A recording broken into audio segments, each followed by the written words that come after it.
तो मिटाया नहीं जा सकता, पराजित नहीं किया जा सकता। जिस तरीके का पिछले साल अक्टूबर महीने में इनकम टैक्स आती है, अभी आज सुबह मैं कोटपुतली था, कल छुट्टी थी, सुबह आने की तैयारी में था जयपुर, और ईडी आती है, कोई वो नहीं है। उन्होंने चेक किया पूरा, मैं पूरा सर्च करवाया, मेरे दोनों बच्चों के घर भी सर्च करवाए, कोई मिड डे मील का कोई फलाना आरोप प्रत्यारोप लगा करके चीज़ें चल रही हैं।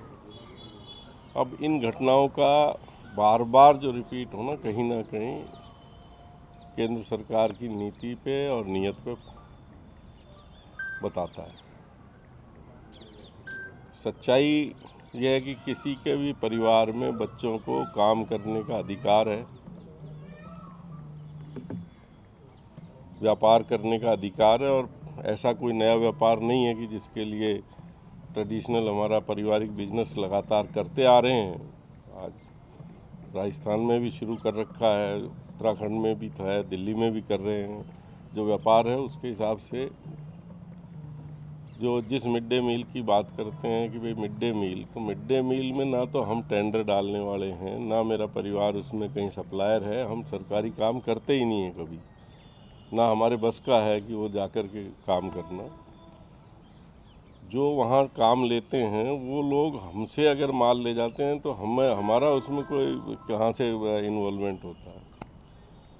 अब उन चीज़ों को मनगढ़ंत बना करके जोड़ना, मुझे नहीं लगता कि ये कोई एक वो है। उस कोरोना काल में जिस समय पूरा प्रदेश में ट्रांसपोर्ट बंद थी देश में, और पहला जो शुरू होता है, तो उस समय अगर हमने माल मेरे बच्चों ने दे दिया तो कोई गुनाह नहीं किया। उसके बाद भी उस पार्टी का जो वहाँ जो है जिसको सप्लाई किया, उसने जब ये इनकम टैक्स की हमारे रेड हुई थी उससे पहले भी मेरा पैसा रोका हुआ था 1.5 साल से, और उसकी FIR भी मैंने दर्ज कराई कि भाई इस तरीके से ये पैसा हमारा जो है रोका हुआ है इसने।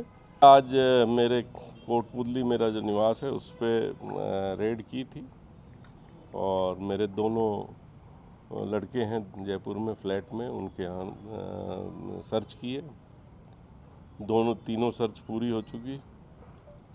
अभी 2 की सर्च रिपोर्ट आ जाएगी। एक सर्च रिपोर्ट में लाया हूँ जिसके अंदर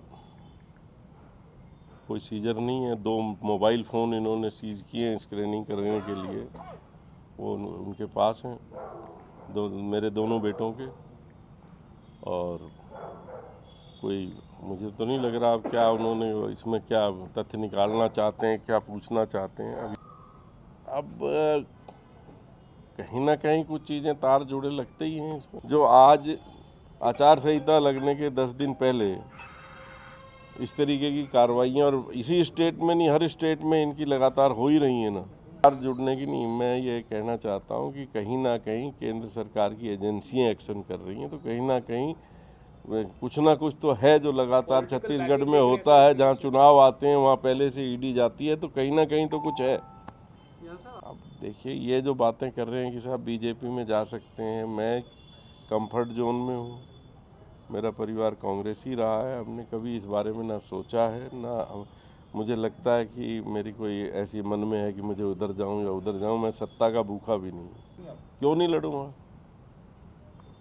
सत्ता के भूखे नहीं है तो चुनाव थोड़ी उसमें आता है। सत्ता का भूख तो ये है कि मुझे आज ज़रूरत है तो मैं इस पार्टी में जाऊँ, आज ज़रूरत है तो उस पार्टी में जाऊँ। पार्टी क्यों नहीं खड़ी होगी, पहली बात। दूसरी बात, मैं सक्षम हूँ अपनी लड़ाई लड़ने के लिए।